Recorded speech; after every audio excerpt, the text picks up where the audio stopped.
आम्ही. हे बघा, लँड जिहादचे प्रकरण अखंड राज्यभर होत आहेत, तर त्याच्यावरती कंट्रोल आणण्यासाठी हे कार्यकर्ते सगळे पुढे जीवाचं रान करतायत. माहिती घेणं, कागदपत्र गोळा करणं. माझे हिंदू समाजातल्या कार्यकर्त्यांना पण विनंती आहे, आपण रस्त्यावरचं नुसतं आंदोलन करून चालणार नाही. कायदेशीर बाबी सुद्धा आपल्याला माहित पाहिजे.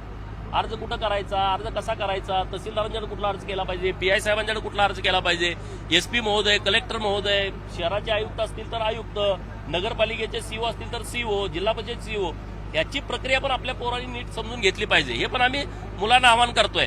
परंतु आता पुरंदरचं एवढं मोठं विमानतळ होत आहे आणि ते पण धर्मवीर छत्रपती संभाजी महाराजांच्या नावाने हे विमानतळ होत आहे, तर आजूबाजूच्या परिसरामध्ये सुद्धा काही लोक जमिनी विकतायत, काही प्लॉटिंग सुरू आहे. त्या एजंट लोकांनी सुद्धा एकदा बैठक घेतली पाहिजे. तुम्ही प्लॉटिंग विका त्याबद्दल दुमत नाही, पण ज्या प्रवृत्ती भारताच्या विरोधात आहेत, पाकिस्तान हरल्याच्या नंतर ज्यांना दुःख वाटतंय, ज्यांना सुतक येतंय बाप मेल्यासारखं, अशा लोकांना तुम्ही लँड विकली नाही पाहिजे. पाकिस्तान जिंकल्याच्या नंतर तुम्हाला फटाकडे उडवू वाटतात, अशा लोकांच्या तुम्ही लँड विकली नाही पाहिजे. याच्याबद्दलची पण जागृती झाली पाहिजे. मुख्यमंत्री महोदयांचं माझं रात्री बोलणं झालं. आजचं हे आंदोलन होण्यापूर्वी त्यांच्या कानावरती या सगळ्या बाबी घातलेल्या आहेत. त्यांनी पोलीस प्रशासनाला सक्त सूचना दिलेत, म्हणून तर हे सगळं चाललंय ना. त्यांनी अडवला हे म्हणतात कायदा आणि सुव्यवस्थेचा प्रश्न निर्माण होईल. मग आम्ही म्हणतोय कायदा आणि सुव्यवस्थेचा प्रश्न निर्माण करण्यासाठी आम्ही मोर्चा काढत नाही, परंतु एकदा हे कुठेतरी थांबलं पाहिजे ना, आणि त्यासाठी पोलिसांनी कडक पावलं उचलली पाहिजेत. आता माननीय ग्रामीण एसपी महोदयांनी कडक आम्हाला सांगितलं की ह्या सगळ्या कारवाई आम्ही करू. साहेब तुम्ही खाली जाण्यावर ठाम आहात का? मग काय आत्ताच की कधी म्हणजे काय प्रत्येक ठिकाणी बॅरिकेडिंग केलेली.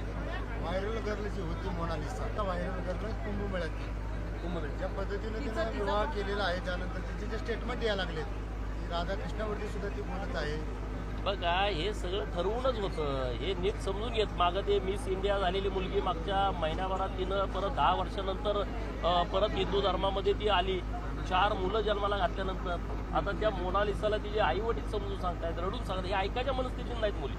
त्यांना परत 1-2 वर्ष गेल्याच्या नंतर चूक लक्षामध्ये येते. त्या सानिया मिर्झाचं स्टेटमेंट ऐका की, त्यांना पण तिकडे पाकिस्तानामध्ये तिचा छळ झाला, तिनं स्टेटमेंट दिलं इकडे भारतात आल्याच्या नंतर. या मुलींच्या लक्षात येत नाही. त्या मुलींना शोधून ठरवून टार्गेट केलं जातं. तेव्हा नंतर 1-2-3-5 वर्ष झाल्याच्या नंतर तिला तिची चूक लक्षात येईल.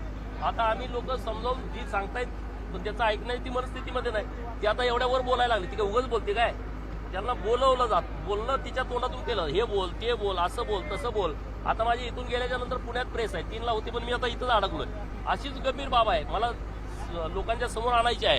तर असे प्रकरण ठरवून केली जात आहेत.